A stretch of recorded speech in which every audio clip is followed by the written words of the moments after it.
नमस्कार। अभिनय साधना इस श्रृंखला का ये 9वां वीडियो है।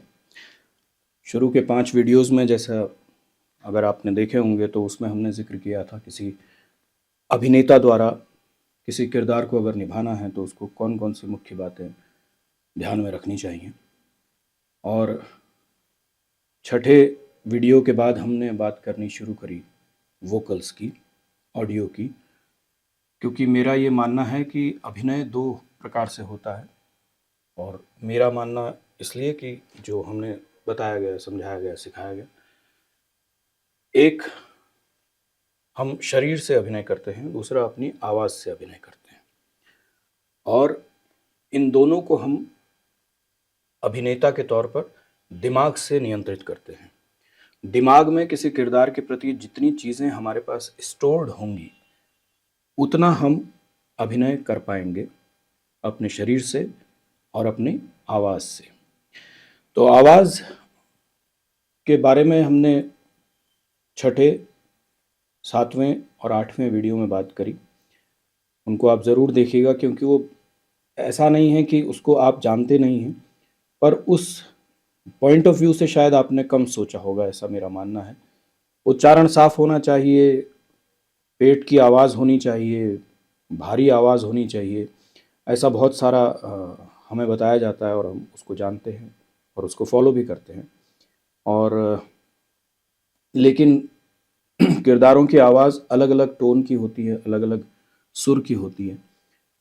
तो ये सब बातें आपको ज़रूर ध्यान में रखनी पड़ेंगी और उनका क्षेत्र अलग अलग होता है, तो उस हिसाब से हमने बात करी थी। इस वीडियो में मैं कुछ स्क्रिप्ट्स आपके लिए पढ़ना चाहता हूँ, जिससे आपको ये एहसास होगा कि शब्द किस प्रकार से चित्रों का निर्माण करते हैं।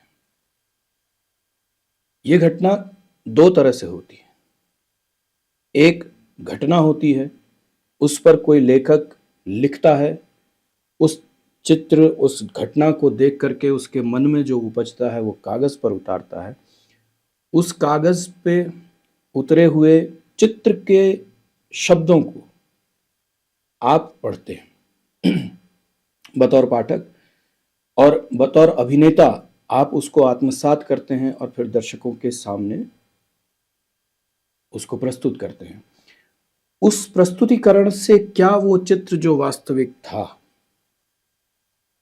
और जो लेखक का दृष्टिकोण था, क्या वो वाकई वहां तक पहुंचा?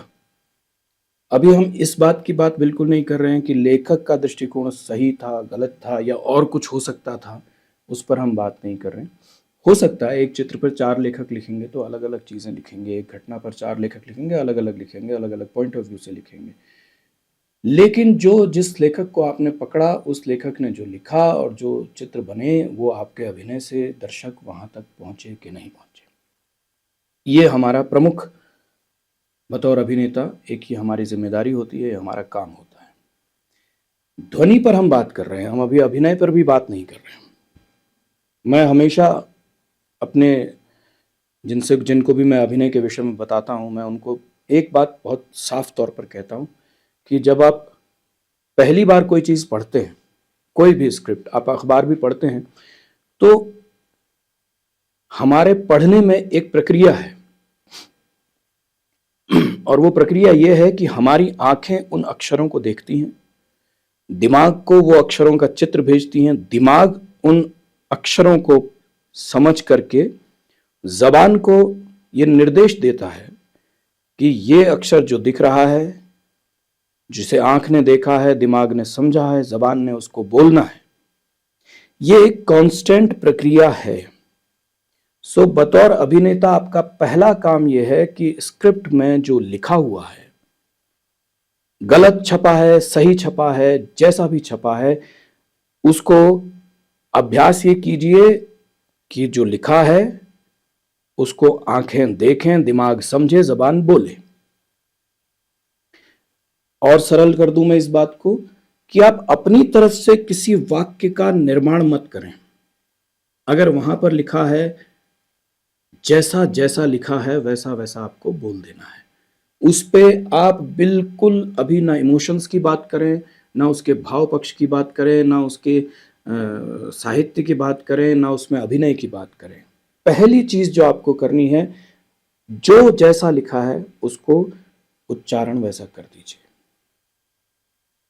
बाद में उसके सेकंड स्टेप हमारा ये होता है कि हम उसमें मार्किंग कर लेते हैं कि इसको हम स्ट्रेस के साथ बोलेंगे, यहाँ पर पॉज लेंगे, यहाँ पर इसको थोड़ा हाई पिच में ले जाएंगे। बहुत सारे उसके मार्केशन होते हैं, जो थिएटर करते हैं उनको बहुत अच्छे से पता है ये बात। और फिर उसका एक आकार बनता है। मैं उससे एक स्टेप आगे लेकर जाता हूं कि आप जो बोल रहे हैं, जो लिखा है, आंखों ने जो देखा है, दिमाग ने जो पढ़ा है, जबान ने वो बोला है, और उसको फिर आप कानों से सुनिए। चौथी चीज, आंख, दिमाग, जबान, कान। कान भी सुनने के बाद उसको दिमाग को ही भेजते हैं, और फिर हमें समझ में आता है कि ये चीज हो रही है, मेरे बोलने में ये अक्षर मैं इस प्रकार से बोल रहा हूं, सही है या गलत है। समझ में नहीं आता है, बहुत मुश्किल होता है। मैं ज़्यादातर अक्षर सही बोल लेता हूँ, ज़्यादातर शब्द मैं सही बोल लेता हूँ, पर कुछ शब्दों का उच्चारण मुझसे भी सही नहीं होता है। मेरा एक शब्द है स्कूल। जब मैं स्कूल बोलता हूँ तो ये मैं गलत बोलता हूँ। अगर आप में से कोई सही बोलता होगा तो वो समझ जाएगा कि हाँ, स्कूल, जिसमें हम जनरली इस स्कूल इस तरह से पढ़ते हैं, पर इसका सही उच्चारण आधा स और कूल है, जो शायद मेरी ज़बान में अभी तक तो नहीं चढ़ा है। स्कूल, स्कूल, स्कूल कैसे बोलेंगे मुझे नहीं पता। स्पर्श, स्पर्श, इसमें थोड़ा सा अंतर है। स्पर्श, स्पर्श, तो ये थोड़ा सा जो अंतर है, ये मैं अभी तक मैं नहीं पकड़ पाया हूँ। बाकी कुछ अक्षर और हैं जो मेरे फंसते हैं, लेकिन आपको वो अंतर जब आप किसी का सही सुनेंगे तभी वो समझ में आएगा। भगवान करे कहीं सोशल मीडिया में आपको सही से स्कूल बोलना, स्पर्श बोलना मिल जाए। मैं उसमें हेल्पलेस हूँ, मैं उसमें कुछ नहीं कर सकता। पर बाकी शब्दों में मैं आपकी सहायता कर सकता हूँ कि आप इन शब्दों को इस प्रकार से अच्छे से बोल सकते हैं। ये एक सामान्य सी बात मैंने इस बारे में कही। पहली चीज़, जो दिखे, दिमाग को समझने दीजिए, ज़बान को बोलने दीजिए, कानों को सुनने दीजिए। उसके बाद उसमें करेक्शन की गुंजाइश रखिए, वही सबसे महत्वपूर्ण है। और स्क्रिप्ट रीडिंग जब हम थिएटर करते थे, इनिशियल स्टेज में हम 2 हफ्ते तक रीडिंग करते थे, और उस रीडिंग को करते करते ही कैरेक्टर्स डिफाइन होने लगते थे। बातें होती थी, कैरेक्टर्स को डिफाइन किया जाता था, एक्टर का सिलेक्शन भी उसी प्रक्रिया के दौरान किया जाता था।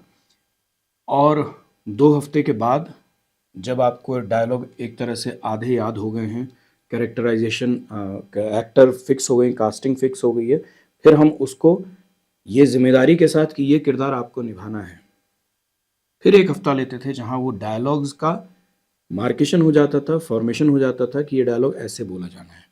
3 हफ्ते इसमें लगा करके चौथे हफ्ते हम ब्लॉकिंग में आते थे। और आप ये मान के चलिए कि 4 हफ्ते, 5 हफ्ते और 6 हफ्ते, 5 हफ्ते आप मान के चलिए कि आपको रिहर्सल करनी चाहिए। 6 हफ्ते हो जाए तो बहुत बढ़िया है।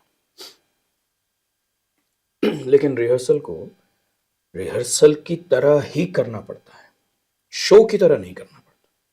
उसमें गुंजाइश रखिए कि इम्प्रूव हो।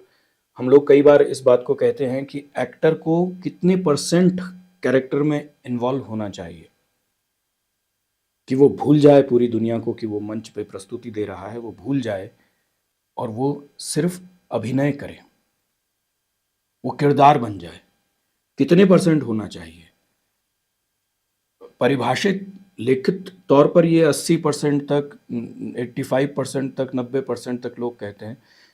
मतलब वो रिक्वायरमेंट 80% पहुंचना नहीं है, पर मिनिमम 10% आपको एक्टर बने रहना चाहिए, ताकि आप अपने आप को देख सकें कि आप क्या गलत कर रहे हैं, क्या सही कर रहे हैं। आपका मैक्सिमम लिमिट है 90%, जो 40% से शुरू होकर के 90% से ऊपर आपको नहीं बढ़ाना चाहिए। फिर आप भूल जाएंगे कि आप एक्टर हैं, आप वो किरदार ही बन जाएंगे शायद। इसलिए ये रिस्ट्रिक्शन रखा गया होगा। तो इसलिए रिहर्सल करते वक्त भी आपको 40%, 45% और फिर तय कीजिए कोई दिन कि जिस दिन मैं पूरे मूड से फुल कैरेक्टर्स करूँगा, इमोशंस के साथ करूँगा, क्योंकि इमोशंस का देखिए हर कलाकार को ना इमोशंस का बहुत उसका खजाना जो होता है ना वो खाली हो जाता है। वो एक अलग स्ट्रगल है कि कोई बहुत अच्छा सीन है जिसमें ग्रेजुअली आपका इमोशन डेवलप होता है और किसी एक पॉइंट पर आकर के वो इमोशंस अपने एक्सट्रीम पर पहुंचते हैं। ज़रूरी नहीं है कि वो अगले दिन भी उसी तरह से पहुंचे। ये बहुत बड़ा एक एक्टर के लिए चैलेंज होता है कि जो इमोशंस उसने रिहर्सल में, फाइनल रिहर्सल में या बिफोर फाइनल रिहर्सल या किसी भी रिहर्सल के किसी भी दौर में उसने उसको अचीव किया था, अब उसको शो के टाइम पर या अगले शोज, रिपीट शोज में उस इमोशन के लेवल तक पहुंचना है उसको। तो इसलिए आप ये मान करके चलिए कि वो एक अलग तरह का स्ट्रगल होगा कि जो इमोशंस आपने फिक्स कर दिया, हाँ यार ये बहुत अच्छा एक्टिंग हुआ इसमें तुमसे, अब इसी को कंटिन्यू करना, वो एक अलग, और उसकी रिहर्सल लगाता, उस इमोशन की रिहर्सल लगाता। एक तो होता है कि आपने इमोशन टच कर लिया, आज मैंने बहुत अच्छी एक्टिंग करी, पर मुझे आज ही नहीं करनी, मुझे हर रोज करनी है, उसके लिए भी रिहर्सल करनी है। तो वो जो आपका मानसिक जिसको कहते हैं निचोड़ते हैं आप अपने को मानसिक रूप से, वो निचोड़ना, उसकी आदत हो जाना और सही लेवल पे आप इमोशंस को दर्शकों के सामने प्रस्तुत करें, वो एक अलग रिहर्सल है। तो आप रिहर्सल आखिरी दिनों में किसी एक दिन आप अपने एक इमोशन को पीक पर ले जाते हैं, परफेक्ट लेवल पर ले जाते हैं, फिर उसको माइलस्टोन बना लेते हैं और उस माइलस्टोन को हर रिहर्सल में रिपीट करने की आदत बनाने की कोशिश करते हैं। आई रिपीट कि उस इमोशन को अगले शोज में रिपीट करने की आदत बनाते हैं। फिक्स हो गया, पहले तो हम ढूंढते हैं कि यार ये कहां पर आएगा, क्या आएगा, जब वो प्राप्त हो जाता है, right emotion at the right time, उसको फिर रिपीट करने की आदत बनाते हैं। दैट इज अगले लेवल की रिहर्सल है। सो शुरुआत लेकिन होती वैसे ही है कि आप उसको बिल्कुल सामान्य रूप से पढ़ देते हैं और ये कुछ मेरे पुराने स्टूडेंट लाइफ के, और जब मैं शुरू में थिएटर कर रहा था उस समय की ये कुछ किताबें हैं जिसमें बाकी इतिहास, ये तो खैर कर नहीं पाए थे हम, बादल सरकार का एक नाटक हम लोगों ने प्रस्तुत किया था, महाभोज, जो हिंदी का एक उपन्यास था, उसका नाट्य रूपांतरण हुआ, उसकी हमने प्रस्तुति करी थी। और ये एक बहुत बहुत बेहतरीन नाटक था, इसमें बहुत अच्छे कलाकार मेरे साथ, और मैं उनके साथ था, रादर मैं उनके साथ था। एक नाटक है पगला घोड़ा, जो जिसकी मैं बात कर रहा हूँ, बाकी इतिहास हम पढ़ पाए थे, पगला घोड़ा इसमें हाँ है शायद, हाँ ये पगला घोड़ा नाटक था जो विपिन शर्मा और भारती शर्मा क्षितिज नाट्य ग्रुप की वर्कशॉप लगी थी, उसमें ये नाटक हम लोगों ने किया था और बहुत सुंदर एक प्रेम वाला नाटक है और इसको यहाँ पर हमने प्रस्तुत किया था। अंधा युग से शुरुआत हुई थी, निर्मल पांडे जी जो नैनीताल में, उन्होंने एक वर्कशॉप लगाई थी, वहाँ पर इस नाटक को किया था और तब मैं 12वीं का स्टूडेंट था। तो उस वक्त इस नाटक को मैंने प्रतिभाग किया था और जिस कद काठी का मैं उस समय रहा था, उस कद काठी का मुझे रोल मिला होगा नेचुरली। और एक अपनी इसमें मैं कन्यादान एक नाटक है जो किया नहीं मैंने, लेकिन ये बहुत ही एक अच्छा नाटक है जिस पर मैं बात कर रहा था कि किस तरह से कैरेक्टराइजेशन का बैकग्राउंड आपको तैयार करना होता है। तो मैं एक हिंदी का सबसे अहम नाटक है आषाढ़ का एक दिन, जो किसी ज़माने में कुमाऊं यूनिवर्सिटी के हिंदी विभाग में उसका कुछ अंश पढ़ाया जाता था। इस नाटक से मुझे जो ज्ञान मिला है, जो मुझे इस नाटक ने सिखाया है, फिर उसके बाद मैंने ना मोहन राकेश जी का पूरा जितना भी उनका रचा हुआ साहित्य था, ये उनकी डायरी है। उसके बाद एक जयदेव तनेजा जी ने पूरा ये संपादित किया है मोहन राकेश का पूरा संकलन है इसमें, और एक उनकी समीक्षा है कहीं पर जो अभी इसमें मौजूद नहीं है। वो समीक्षा मुझे मिली बहुत अच्छी, मुझे लेखक का नाम भी याद नहीं है क्योंकि यहाँ नाटक की स्क्रिप्ट तो दिल्ली से ले आते थे, लेकिन वो क्योंकि कोर्स में लगती थी तो वो समीक्षा उसकी थी। उस समीक्षा में जो उन्होंने प्रत्येक किरदार, प्रत्येक घटना का वास्तविकता प्रकट करते हुए जब उन्होंने उस नाटक को व्याख्यायित किया, तो समझ में आया कि जो दिख रहा होता है उसके पीछे जो नहीं दिख रहा है वो भी जब आप देखने लगते हैं, क्योंकि आप मोहन राकेश जी की जब जीवनी पढ़ेंगे, जीवन के बारे में, उसमें उन्होंने 3 ही नाटक लिखे हैं, 3.5 नाटक कहे जाते हैं उनके लिखे हुए, जिसमें से आषाढ़ का एक दिन प्रमुख नाटक है, आधे अधूरे एक नाटक है, और कुछ इसी तरह का 2.5 या कुछ ऐसा कुछ एक और नाटक है जो मैं भूल रहा हूँ अभी। तो उनके अपने जीवन के रिफ्लेक्सेस उस स्क्रिप्ट में दिखाई देते हैं, और किस तरह से वो उसे उपयोग करते हैं, उसका इस्तेमाल किस तरह से करते हैं, वो आपको देखने की चीज़ है। शुद्ध हिंदी का नाटक है, कालिदास के जीवन पर इसको रखा गया है, और इसका मैं वो पोर्शन पढ़ता हूँ जहाँ कालिदास पहली बार मंच पर आते हैं। कालिदास एक ग्रामीण बालक है इसमें, ग्रामीण अंचल में, और लेकिन वो साहित्यकार हैं, उन्होंने एक साहित्य रच दिया एक, और साहित्य की उनके रचना की इतनी चर्चा हुई कि उज्जैनी वहाँ की राजधानी है उस राज्य की, और ये ग्रामीण क्षेत्र में रह रहे हैं। और जब वो साहित्य विवेचना के लिए उज्जैनी पहुंचा तो उसकी जो विवेचना हुई उससे कालिदास को अप्रतिम प्रसिद्धि मिली, और राज्य ने ये तय किया, राजा ने ये तय किया, राजकन्या ने ये तय किया कि ये उत्तम साहित्यकार कौन है, क्या है, कहाँ रहता है, इसको तो ग्रामीण क्षेत्र में नहीं रहना चाहिए, इसको तो शहरी क्षेत्र में हमारे राजधानी में रहना चाहिए, उसको राजकवि बनाया जाना चाहिए, राजलेखक बनाया जाना चाहिए। इस तरह की मंशा से राजधानी से तमाम लोग, बहुत सारे लोग, जिसमें राजकुमारी हैं, अन्य लोग हैं, और पूरा साजो सामान के साथ सैनिक भी हैं, सुरक्षा के लोग भी हैं, वो सब आकर के कालिदास से ये निवेदन करते हैं कि आप राजधानी चलिए, आपको जो जो सुख सुविधाएं चाहिए वो सब मिलेंगी। लेकिन कालिदास जाना नहीं चाहते। कालिदास के मातुल हैं जो अंबिका और मल्लिका को आकर के ये बताते हैं कि कालिदास इतना घमंडी हो गया है कि वो राजा के इस प्रस्ताव को अस्वीकार करना चाहता है, वो नहीं जाना चाहता। तो वो, मैंने जब उसको कहा कि इतना बड़ा सम्मान की बात है तेरे लिए, तुझे इतना राजा से सम्मान मिल रहा है तो तुझे जाना चाहिए, वो अपना मुंह उठा करके चला गया टाइप्स, कुछ इस तरह की उससे पहले का सीन हो चुका है। फिर अंबिका और मल्लिका, इनकी आपस की बातचीत होती है, और क्योंकि मल्लिका उसकी प्रेमिका है और अंबिका उसकी माँ है मल्लिका की, तो वो इस बात पर जोर देती है कि आज तक जो तुम्हारी यारी दोस्ती चल रही थी, अब जब ये राजधानी चला जाएगा तो ये स्पष्ट कर लो कि वो तुम्हें लेकर के जाएगा कि नहीं जाएगा, तुमसे ब्याह करके ले जाएगा कि नहीं जाएगा तुम्हारे साथ, क्योंकि आज तक गांव में तुम्हारी बदनामी इसलिए हुई है क्योंकि तुम कालिदास की प्रेयसी बनकर के संसार तुम्हें इस नज़र से देखता है। मल्लिका जो है वो उनको चाहती हैं कि वो इस समय अपनी ये मांग अनुचित है कि जब राजधानी से तुम्हें बुलावा आया है तो मैं कहूँ कि नहीं तुम मुझसे शादी कर लो और फिर हम साथ में चलते हैं। वो ऐसा नहीं कहना चाह रही, ऐसा उस प्रसंग में आता है। आप लोग इस नाटक को पढ़िएगा ज़रूर एक बार, और उसके बाद फिर कभी मौका लगा तो मैं इसकी जो वो समीक्षा मैंने पढ़ी थी उसके विषय में आपको अवगत कराऊंगा, थोड़ा बहुत यहाँ पर पता लगेगा।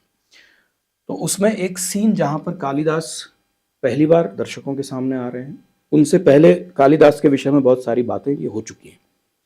उनका पूरा एक चरित्र चित्रण अलग अलग पात्रों के माध्यम से, मातुल उनको एक अलग तरीके से व्याख्यायित करता है, अंबिका एक अलग ढंग से उनकी चरित्र चित्रण करती हैं। अंबिका के लिए तो वो अद्भुत व्यक्ति है ही, और अब उसके बाद कालिदास आते हैं। तो इसमें जो उन्होंने लिखा है कि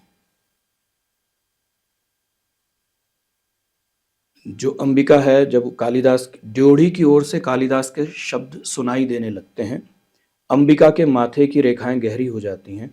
वो छाछ लिए उठ खड़ी होती है, क्षण भर ड्योढ़ी की ओर देखते रहती है, फिर अंदर को चल देती है।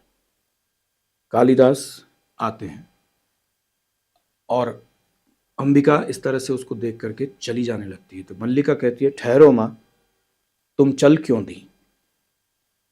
अंबिका कहती है, माँ का जीवन भावना नहीं कर्म है, उसे घर में बहुत कुछ करना है। तो इससे पहले ये डिस्कशन हो रहा था कि मतलब प्रैक्टिकल हो जाओ तुम। वो मल्लिका को कहती हैं कि प्रैक्टिकली हो जाओ और तय करो कि वो तुमसे शादी करके जाएगा कि नहीं जाएगा, कैसे जाएगा, वो सब तय करो। तो ये उस बीच का प्रसंग है।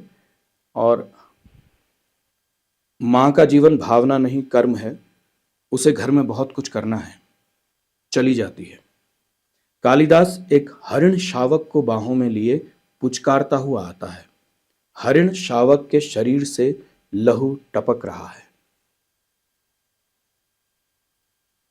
ये उन्होंने लिखा है। इसकी जो व्याख्या की गई है वो मैं इसके बाद इसको बताता हूँ।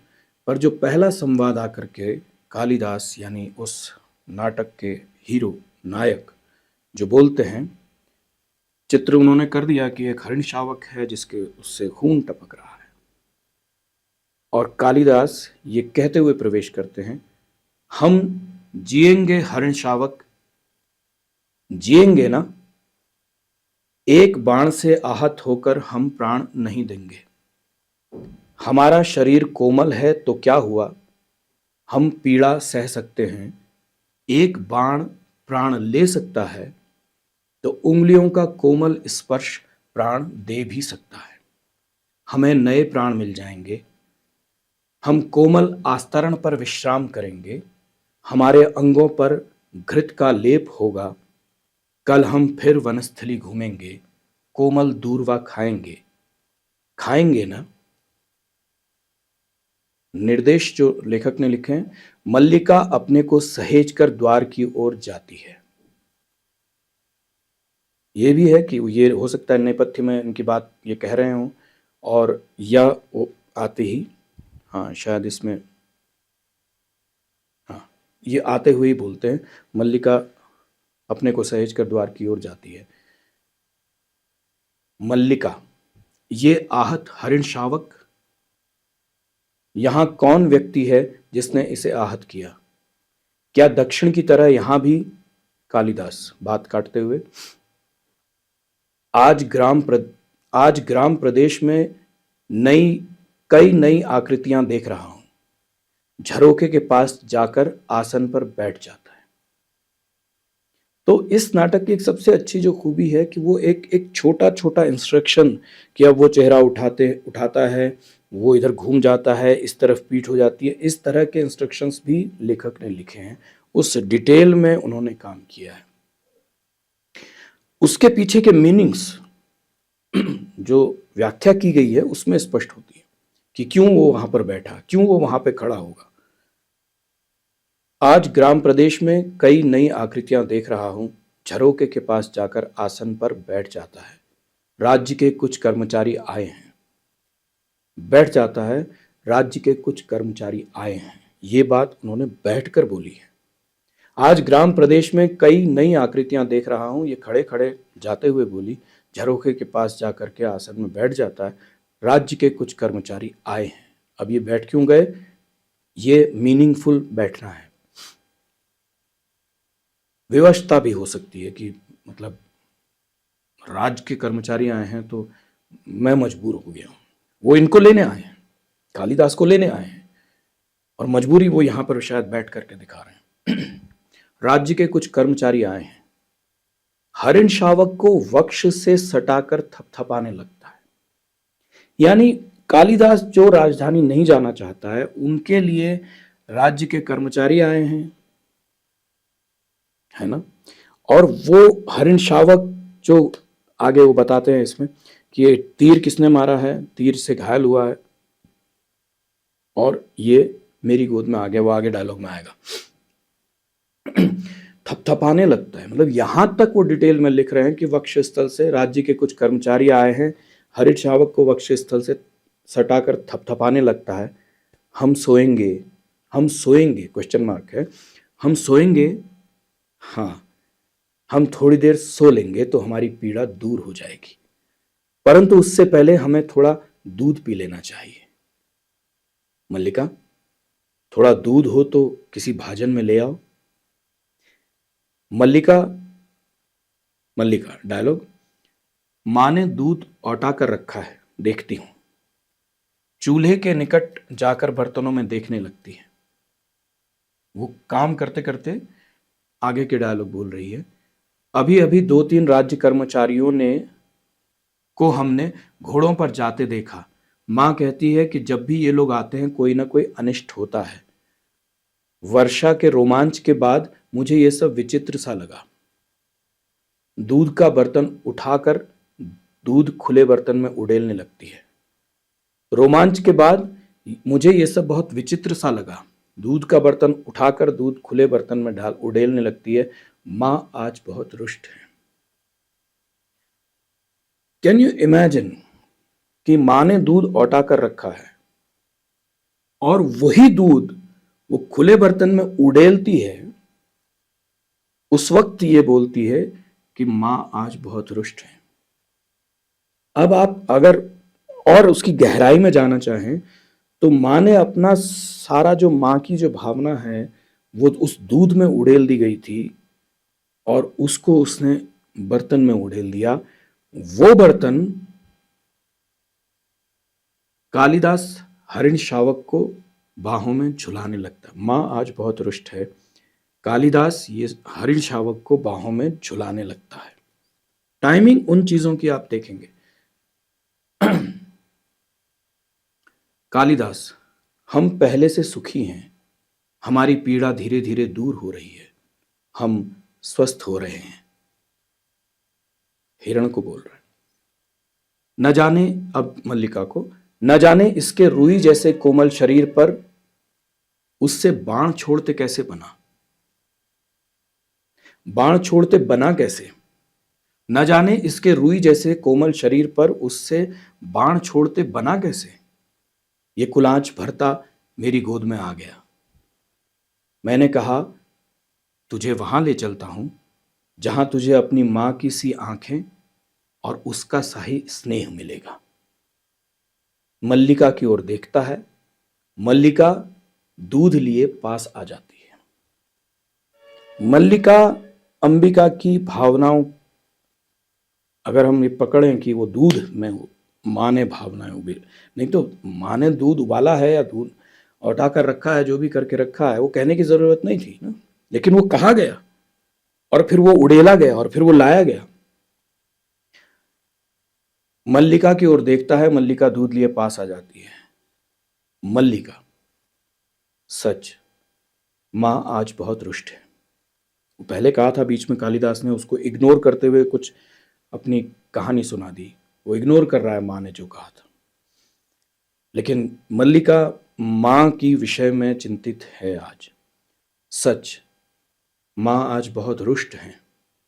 मां को अनुमान हो गया होगा कि वर्षा में मैं तुम्हारे साथ थी, नहीं तो इस तरह भीग कर नहीं आती। मां को अपवाद की बहुत चिंता रहती है। कालिदास, दूध मुझे दे दो और इसे बाहों में ले लो। दूध का भाजन उसके हाथ से ले लेता है। मल्लिका हरिण शावक को बाहों में लेकर उसका मुंह दूध के निकट ले जाती है। कालिदास भाजन को उसके और निकट कर देता है। हम दूध नहीं पिएंगे? नहीं, हम ऐसा हठ नहीं करेंगे। हम दूध अवश्य पिएंगे। राजपुरुष दंतुल ड्योढ़ी से आकर द्वार के पास रुक जाता है। क्षण भर में वो उन्हें देखता रहता है। कालिदास हरिण का मुंह दूध से मिला देता है। टाइमिंग दंतुल के आने की और दूध से मुंह मिलाने की, ऐसे ऐसे डायलॉग है वो। मतलब ऊपर उन्होंने कहा ना कि हम दूध नहीं पिएंगे, नहीं हम ऐसा हट नहीं करेंगे, हम दूध अवश्य पिएंगे, ऐसे ऐसे। और दंतुल बढ़ करके उनके निकट आता है। दंतुल, दूध पिलाकर इसके मांस को और कोमल कर लेना चाहते हो? कालिदास और मल्लिका चौंक कर उसे देखते हैं। मल्लिका हरिण शावक को लिए थोड़ा पीछे हट जाती है। कालिदास दूध का भाजन आसन पर रख देता है। हिरण के बच्चे ने अभी दूध नहीं पिया है। टाइमिंग आप चीजों की देखिएगा। कालिदास, जहां तक मैं जानता हूं हम लोग परिचित नहीं हैं। तुम्हारा एक अपरिचित घर में आने का साहस कैसे हुआ? दंतुल एक बार मल्लिका की ओर देखता है, फिर कालिदास की ओर। दंतुल, कैसी आकस्मिक बात है ये कि ऐसा ही प्रश्न मैं तुमसे पूछना चाहता था। हमारा कभी का परिचय नहीं, फिर भी मेरे बाण से आहत हरिण को उठा ले आने में तुम्हें संकोच नहीं हुआ? कैसी आकस्मिक बात है ये कि ऐसा ही प्रश्न मैं भी तुमसे पूछना चाहता था। हमारा कभी का परिचय नहीं, फिर भी मेरे बाण से आहत हरिण को उठाकर ले आने में तुम्हें संकोच नहीं हुआ?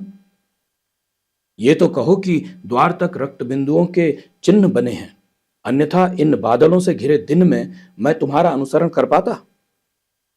कालिदास, देख रहा हूं कि तुम इस प्रदेश के निवासी नहीं हो। दंतुल व्यंग्यात्मक हंसी हंसता है।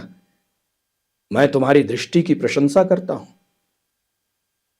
व्यंग है, मतलब मेरी वेशभूषा ही इस बात का परिचय देती है। मैं तुम्हारी दृष्टि की प्रशंसा करता हूं। मेरी वेशभूषा ही बता रही है कि मैं यहां का नहीं हूं। मेरी वेशभूषा ही इस बात का परिचय देती है। मतलब ये मत कहो कि तुम मुझे अपनी समझदारी से प्रभावित कर रहे हो। मेरा ड्रेस बता रहा है कि मैं यहां का नहीं हूं, कि मैं यहां का निवासी नहीं हूं। कालिदास, मैं तुम्हारी वेशभूषा को देखकर नहीं कह रहा, है ना। कालिदास साहित्यकार है और वो एक राजसी व्यक्ति है, तो उसने कॉमन सेंस लगाया, हाँ मेरा कपड़े से ही पता लग रहा है कि मैं यहां का नहीं हूं। पर कालिदास ने कहा कि नहीं, मैं तुम्हारे कपड़ों से नहीं कह रहा हूं, मैं तुम्हारी वेशभूषा को देखकर नहीं कह रहा। तो क्या दंतुल, तो क्या मेरे ललाट की रेखाओं को देखकर? जान पड़ता है चोरी के अतिरिक्त सामुद्रिक का भी अभ्यास करते हो। जब चोरी की बात कही तो मल्लिका को बुरा लगा। मल्लिका चोट खाई सी कुछ आगे आती है। मल्लिका, तुम्हें ऐसा लांछन लगाते लज्जा नहीं आती? दंतुल, क्षमा चाहता हूं देवी, परंतु ये हरिण शावक जिसे बाहों में लिए हैं मेरे बाण से आहत हुआ है, इसलिए ये मेरी संपत्ति है। मेरी संपत्ति मुझे लौटा तो देंगी? कालिदास, इस प्रदेश में हरिणों का आखेट नहीं होता राजपुरुष। तुम बाहर से आए हो, इसलिए इतना ही पर्याप्त है कि हम इसके लिए तुम्हें अपराधी ना माने। दंतुल, तो राजपुरुष के अपराध का निर्णय ग्रामवासी करेंगे? ग्रामीण युवक, अपराध और न्याय का शब्दार्थ भी जानते हो? कालिदास, शब्द और अर्थ राजपुरुषों की संपत्ति है जानकर आश्चर्य हुआ। दंतुल, समझदार व्यक्ति जान पड़ते हो, फिर भी ये नहीं जानते कि राजपुरुषों के अधिकार बहुत दूर तक जाते हैं। मुझे देर हो रही है, यह हरिण शावक मुझे दे दो। कालिदास, ये हरिण शावक इस पार्वत्य भूमि की संपत्ति है राजपुरुष, और इस पार्वत्य भूमि के निवासी हम इसके सजातीय हैं। तुम ये सोचकर भूल कर रहे हो कि हम इसे तुम्हारे हाथों में सौंप देंगे। मल्लिका, इसे लेकर तल्प पर या किसी आस्तरण पर। अंबिका सहसा अंदर से आती है। मल्लिका की मां, अंबिका, इस घर के तल्प और आस्तरण हरिण शावकों के लिए नहीं है। इस घर के तल्प और आस्तरण हरिण शावकों के लिए नहीं है। ये कालिदास का डायलॉग काट करके बोलती है। जब कालिदास बोलते हैं, मल्लिका, इसे अंदर ले जाकर तल्प पर या किसी आस्तरण पर। इस घर के तल्प और आस्तरण हरिण शावकों के लिए नहीं है। मल्लिका बोलती हैं, तुम देख रही हो ना मां? हां देख रही हूं, और इसीलिए कह रही हूं। तल्प और आस्तरण मनुष्यों के सोने के लिए हैं, पशुओं के लिए नहीं। कालिदास, इसे मुझे दे दो मल्लिका। दूध का भाजन नीचे रख देता है और बढ़कर हरिण शावक को अपनी बाहों में लेता है। इसके लिए मेरी बाहों का आस्तरण ही पर्याप्त होगा, मैं इसे घर ले जाऊंगा, कहकर द्वार की ओर चल देता है। दंतुल दंतुल और राजपुरुष दंतुल तुम्हें ले जाते देखता रहेगा, क्योंकि वो उसे अपनी संपत्ति कह रहा है। कालिदास, ये राजपुरुष की रुचि पर निर्भर करता है। बिना उसकी ओर देखे ड्योढ़ी से चला जाता है। राजपुरुष की रुचि अरुचि क्या होती है, संभवतः इसका परिचय तुम्हें देना आवश्यक होगा। कालिदास बाहर चला जाता है, केवल शब्द ही सुनाई देता है, संभवतः, बाहर से बोल दिया। दंतुल क्वेश्चन मार्क के साथ, संभवतः? तलवार की मूठ पर हाथ रखे उसके पीछे जाना चाहता है। मल्लिका शीघ्रता से द्वार के सामने खड़ी हो जाती है। ठहरो राजपुरुष, हरिण शावक के लिए हठ मत करो। तुम्हारे लिए प्रश्न अधिकार का है, उनके लिए संवेदना का। कालिदास निशस्त्र होते हुए भी तुम्हारे शस्त्र की चिंता नहीं करेंगे। दंतुल, कालिदास? तुम्हारा अर्थ है कि जिनसे मैं हरिण शावक के लिए तर्क कर रहा था वे कवि कालिदास हैं? हां हां, परंतु तुम कैसे जानते हो कालिदास कवि हैं? कैसे जानता हूं? उज्जैनी की राजसभा का प्रत्येक व्यक्ति ऋतु संहार के लेखक कवि कालिदास को जानता है। मल्लिका, उज्जैनी की राजसभा का प्रत्येक व्यक्ति उन्हें जानता है? दंतुल, सम्राट ने स्वयं ऋतु संहार पढ़ा है और उसकी प्रशंसा की है। इसीलिए आज उज्जैनी का राज्य ऋतु संहार के लेखक का सम्मान करना चाहता है और उन्हें राजकवि का आसन देना चाहता है। आचार्य वर रुचि इसी उद्देश्य से उज्जैनी से यहां आए हैं। मल्लिका सुनकर स्तंभित हो जाती है। मल्लिका, उज्जैनी का राज्य उन्हें सम्मान देना चाहता है, राजकवि का आसन? दंतुल, मुझे खेद है, मैंने उनके साथ अशिष्टता का व्यवहार किया। मुझे जाकर उनसे क्षमा मांगनी चाहिए। चला जाता है। मल्लिका कुछ क्षण उसी तरह खड़ी रहती है, फिर सहसा जैसे उसकी चेतना लौट आती है। अंबिका इस बीच दूध का भाजन उठाकर कोने में रख देती है। जिस पात्र में पहले दूध रखा था उसे देखती है। जो दूध शेष है उसे एक छोटे पात्र में डालकर शक्कर मिलाने लगती है। हाथ ऐसे अस्थिर हैं जैसे वो अंदर ही अंदर बहुत उत्तेजित हो। मल्लिका निचला होठ दांतों में दबाए दौड़कर उसके निकट आती है। तुमने सुना मां, राज्य उन्हें राजकवि का आसन देना चाहता है। अंबिका हाथ से गिरते हुए दूध के पात्र को किसी तरह संभाल लेती है। अंबिका, गीले वस्त्र मैंने सूखने के लिए फैला दिए हैं। थोड़ा सा दूध शेष है, इसमें शर्करा मिला दी है। तुमने सुना मां, राजपुरुष क्या कह रहा था? दूध पी लो। आशा करती हूं कि अब यहां किसी और का आतिथ्य नहीं होना है। आतिथ्य? मैं चाहती हूं आज इस घर में सारे संसार का आतिथ्य कर सकूं। दूध का पात्र अंबिका के हाथ से ले लेती है। तुम्हें इस दूध से नहला दूं मां। पात्र ऊंचा उठा देती है। अंबिका पात्र उसके हाथ से ले लेती है। मैं बहुत दूध से नहा चुकी हूं। तुम कितनी निष्ठुर हो मां। तुमने सुना नहीं, राज्य उन्हें सम्मान दे रहा है, फिर भी तुम दूध पी लो और फिर वर्षा में भीगने का मोह ना हो तो मैं तुम्हारे लिए आस्तरण बिछा दूं। मैं जैसी निष्ठुर हूं रहने दो। मल्लिका उसके गले में बाहें डाल देती है। नहीं, तुम निष्ठुर नहीं हो। मैंने कब कहा तुम निष्ठुर हो? नहीं, तुमने नहीं कहा। दूध पी लो। मल्लिका दूध का पात्र उसके हाथ से लेकर एक घूंट में पूरा दूध पी जाती है और पात्र कोने में रख देती है। फिर अंबिका का हाथ खींचकर उसे बिठा देती है और स्वयं उसकी गोदी में लेट जाती है। मां, तुम सोच सकती हो आज मैं कितनी प्रसन्न हूं। मेरे पास कुछ भी सोचने की शक्ति नहीं है। अब उठ जाने दो, मुझे बहुत काम करना है। उठने का प्रयत्न करती है, मल्लिका उसे रोके रहती है।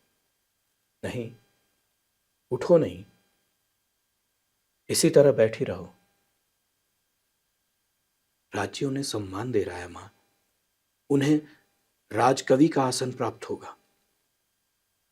सहसा मल्लिका अंबिका की गोद से हटकर बैठ जाती है। उस व्यक्ति को जिसे उसके निकट के लोगों ने आज तक समझने का प्रयत्न नहीं किया, जिसे घर में और घर से बाहर केवल लांछना और प्रताड़ना ही मिली, अब तो तुम विश्वास करती हो मां कि मेरी भावना निराधार नहीं है। अंबिका उठ खड़ी होती है। मैं कह चुकी हूं, मेरी सोचने समझने की शक्ति जड़ हो चुकी है। क्यों मां, क्यों तुम्हें इतने पूर्वाग्रह हैं? क्यों तुम उनके संबंध में उदारता पूर्वक नहीं सोच सकती? मेरी वो अवस्था बीत चुकी है जब यथार्थ से आंखें मूंद कर जिया जाता है। अंदर जाने लगती है। मल्लिका उठ खड़ी होती है। और तुम्हारी यथार्थ दृष्टि केवल दोष ही दोष देखती है। अंबिका मुड़कर पल भर उसे देखती रहती है। जहां दोष है वहां अवश्य वो दोष देखती है। उनमें तुम्हें क्या दोष दिखाई देता है?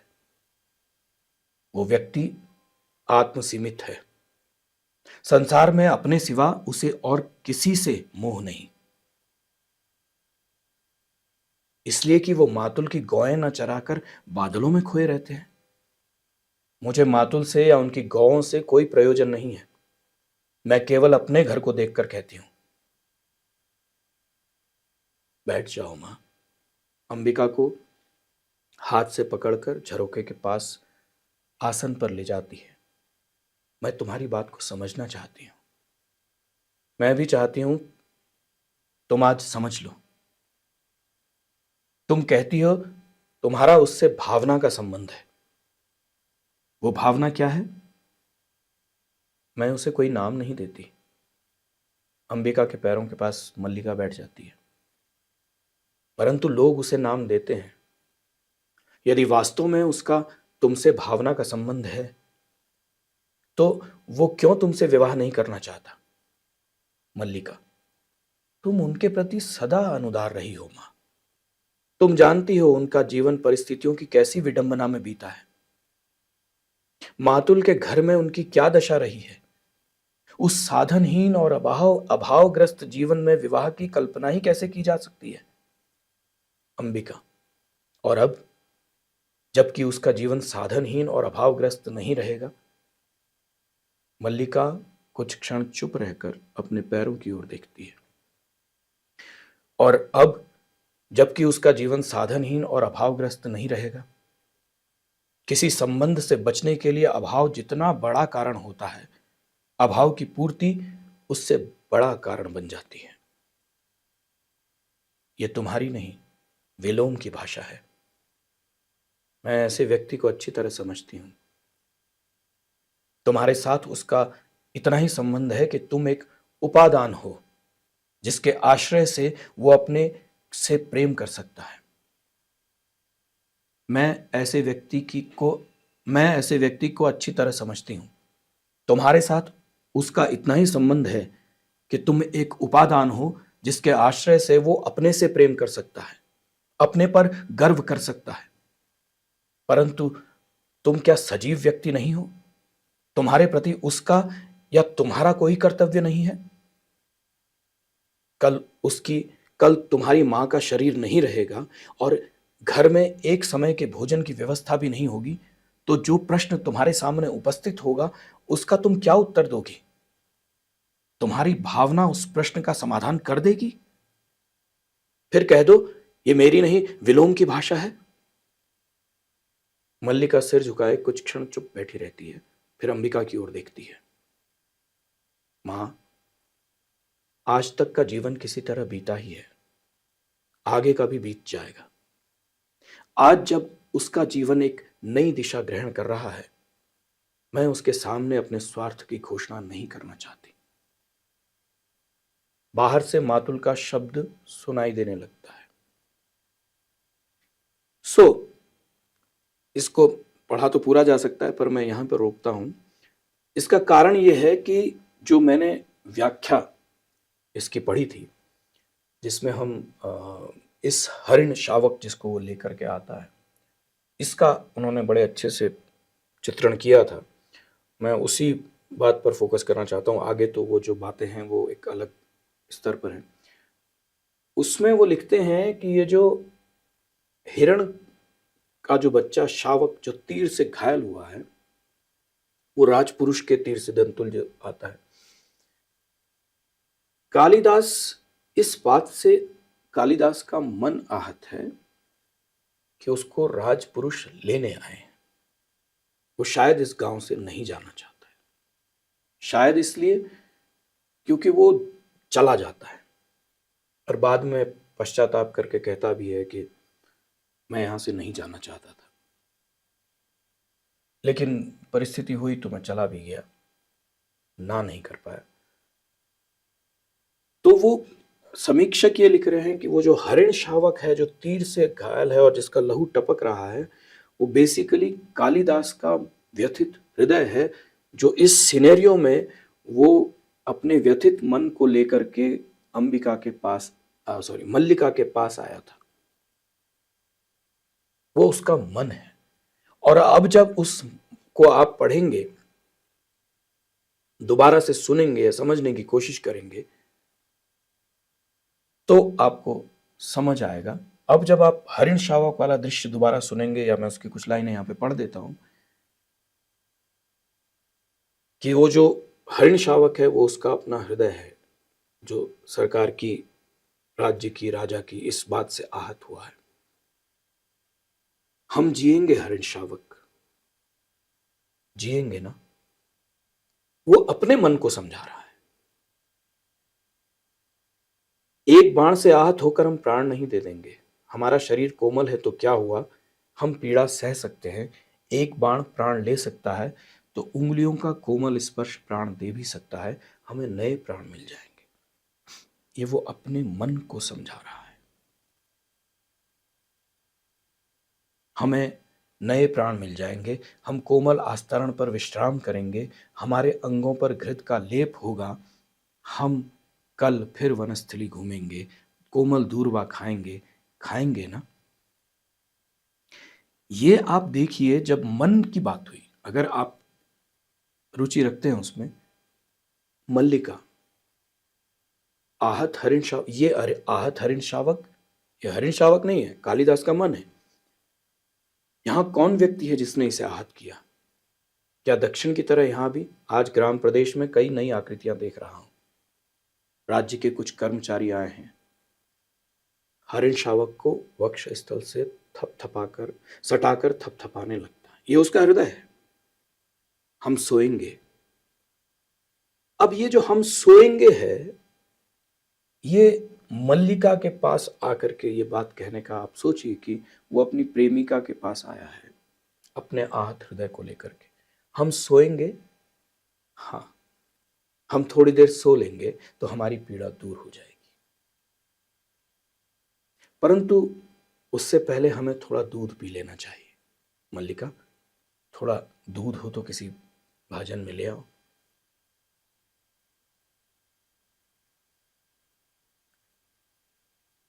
बीच का मैं स्किप कर रहा हूं।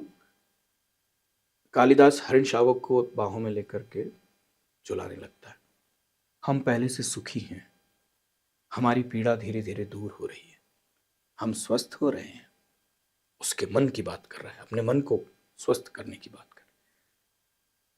न जाने इसके रुई जैसे कोमल शरीर पर उससे बाण छोड़ते बना कैसे।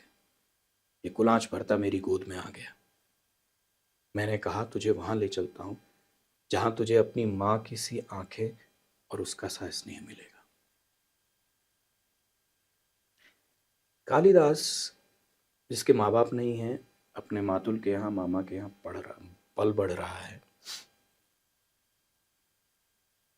वो उस पीड़ित हृदय को लेकर के अपनी प्रेमिका के पास आता है।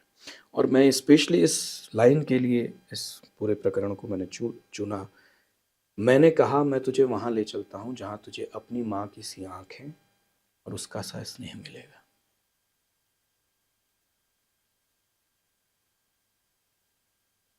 कितना लगाव है इस एक लाइन में। और कितनी पीड़ा है,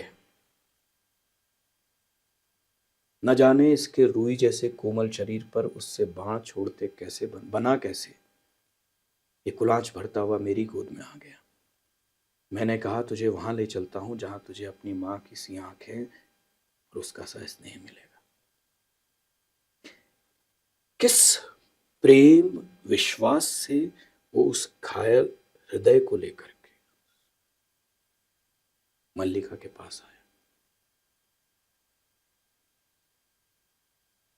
मल्लिका कहती है, सच माँ आज बहुत रुष्ट है। माँ को अनुमान हो गया होगा कि वर्षा में मैं तुम्हारे साथ थी, नहीं तो इस तरह भीग कर नहीं आती। माँ को अपवाद की बहुत चिंता रहती है। कालिदास, दूध मुझे दे दो और इसे बाहों में ले लो। कोई फर्क नहीं पड़ता, दोनों अलग सोच रख रहे हैं, दोनों अलग बातें कर रहे हैं। कालिदास के बारे में जैसे उसने आगे कहा कि वो तुम एक उपादान हो जिसके सहारे वो अपने से प्यार करता है। दूध मुझे दे दो और इसे बाहों में ले लो। हम दूध नहीं पिएंगे? नहीं, हम ऐसा हट नहीं करेंगे, हम दूध अवश्य पिएंगे।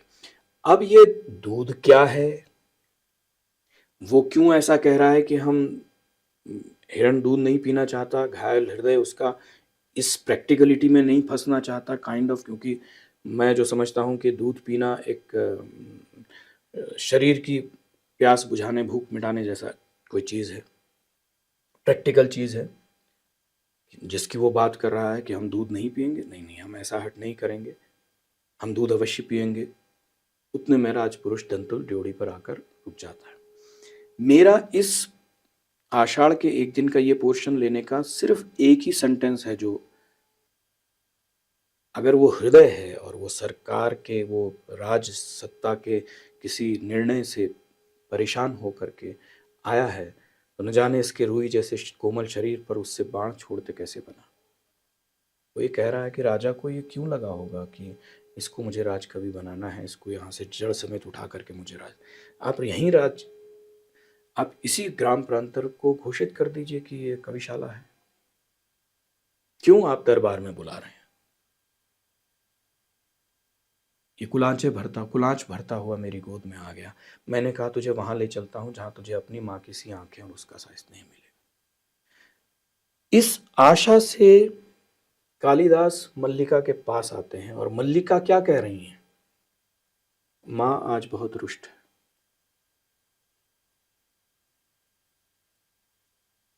उसे अपवाद से बहुत डर लगता है। ये पूरा आप सीक्वेंस जितनी बार पढ़ेंगे आपको इसके अलग अलग मायने निकाल के दिखाई देंगे। अंबिका ने जो बात इससे पहले कही है, अंबिका और मल्लिका के बीच में जो बातचीत हुई है, प्रैक्टिकल वर्सेस इमोशंस की जंग हुई है पूरी। मल्लिका उसके प्रभाव में आकर के उसको प्रैक्टिकली चीजों को एक्सेप्ट करने के लिए कहती है, लेकिन वो नहीं है उस मिजाज का इंसान। वो आज भी अपने हृदय की चिंता कर रहा है। और फिर आगे का वो पूरा सीक्वेंस, और फिर वो उसका अपने घायल हृदय को लेकर के चला जाना। अगर ये हिरण का बच्चा उसका हृदय है जो पीड़ित है, कितनी निराशा से, वो तो इस आशा से यहां आया था। तो पहले मल्लिका ने उसको कहा कि बी प्रैक्टिकल, कि भाई माँ नाराज है, उस पर बात करो। और जैसे ही अंबिका को उसने अपने कहने से रोका कि ये मतलब ये सब बातें छोड़ो ना, पहले मेरा जो दिल का दर्द है उसको ठीक करते हैं। मल्लिका जब उस तरफ आ रही थी, उतने में राजपुरुष का प्रवेश हो गया और बहस हो गई, और वो अपना घायल हृदय लेकर के वो वहां से चला जाता है।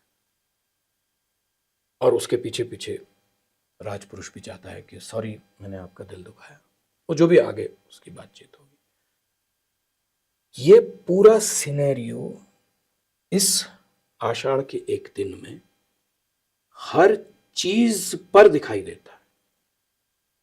आप पढ़ें उसके विषय में, आप जितना भी मोहन राकेश जी के जीवन के विषय में और उनके लेखन के विषय में पढ़ेंगे, आपको ये एहसास होगा कि ये चीज़ें बहुत ही गहराई में उतर कर के लिखी गई हैं। और इसीलिए आषाढ़ का एक दिन जैसी कालजयी रचना, मेरे ख्याल से 56 या 52 की लिखी हुई ये लिखा हुआ ये नाटक है। एग्जैक्टली मैं बताता हूँ आपको कि पहला एडिशन इसका कब आया था, शायद इसमें होगा 1958।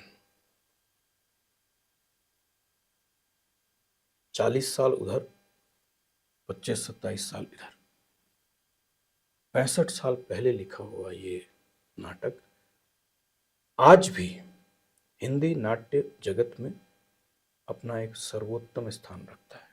भाषा की जटिलता होने के बावजूद बहुत कठिन हिंदी है इसमें। वो जो भावनाएं हैं और वो जो लेयर्स हैं जिसकी मैं बात करता हूँ कि आपके अभिनय हो, आपका वाचन हो, आपका अध्ययन हो, उसमें जो लेयर्स होती हैं वो इसमें भरपूर है। और ऐसा नहीं है कि लेयर है तो सामने जो पर दिखाई दे रहा है वो खराब है, उसमें कहीं ये एहसास तक नहीं होने दिया। वो लगा सामान्य जिस व्यक्ति ने उस समीक्षा को, मैं जब तक मैंने नहीं पढ़ा था तो मुझे लगा हो सकता है भाई प्रैक्टिकली लगता है कि हाँ राजपुरुष आए हैं, वो शिकार खेल रहे हैं और एक हिरन को तीर लगा, वो लेकर के आ गया।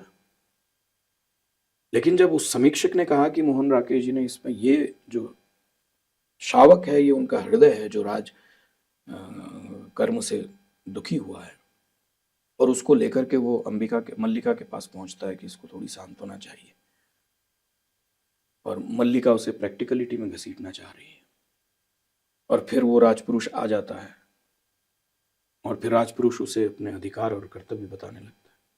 बावजूद इसके वो अपने हृदय को, अपने साथ अपने घायल हृदय को, वो कह सकता था आप यहाँ से जाइए, उसने नहीं कहा। कालिदास कह सकता था कि आप दूसरे के घर में, आप जाइए यहाँ से, नहीं कहा, वो निकल गए वहां से। इस तरह की व्याख्याओं के साथ जब चीजें आप करते हैं तब आपके अंदर का वो एक सेंस कि मैं इस डायलॉग में ये हाथ उठाऊंगा या ये चीज करूंगा, इसका भी मतलब आप खोज लेते हैं। तो ये 2 एपिसोड हो गए हैं। मैं कोशिश करूंगा इसको कि एक ही में डाल दूं। ये तकरीबन करीब 50 मिनट के आसपास या उससे ज़्यादा का ये एपिसोड हो गया है। और मज़े की बात यह है कि हम इसमें एक ही आषाढ़ का एक दिन नाटक को ले पाए हैं। अभी मैं चाह रहा था कि अंधा युग और किंग एडिपस, उर्दू के लिहाज से, ज़बान के लिहाज से, उन दोनों को भी हम शामिल कर लें। फ़िलहाल ये एपिसोड यहीं पर ख़त्म करते हैं। और मैं आपसे ज़रूर, अगर आप नाट्य प्रेमी हैं, आप रंगकर्मी हैं, आप अभिनेता बनना चाहते हैं, यंग जनरेशन, ज़रूर इस नाटक को और इस की समीक्षा को और मोहन राकेश जी के जीवन के विषय में आप ज़रूर पढ़िए। मैं अपने आप को धन्य मानता हूँ कि सही समय पर सही लोगों ने इस नाटक को मेरे जीवन में प्रविष्ट कराया। हालांकि इसका मैं अभिनय नहीं कर पाया कभी, लेकिन जब इस नाटक की व्याख्याएं हुई और ये अक्सर राष्ट्रीय नाट्य विद्यालय के प्रवेश परीक्षा में इसके संवाद भेजे जाते हैं। मैंने बहुत बार अपने संबंध में सोचा है, मल्लिका वाला जो संवाद बात का है, तो वो भेजा जाता है और उसी से इसको पढ़ने की प्रेरणा मिली। आप लोग ज़रूर इस नाटक को पढ़िए और इसका आनंद उठाइए। धन्यवाद।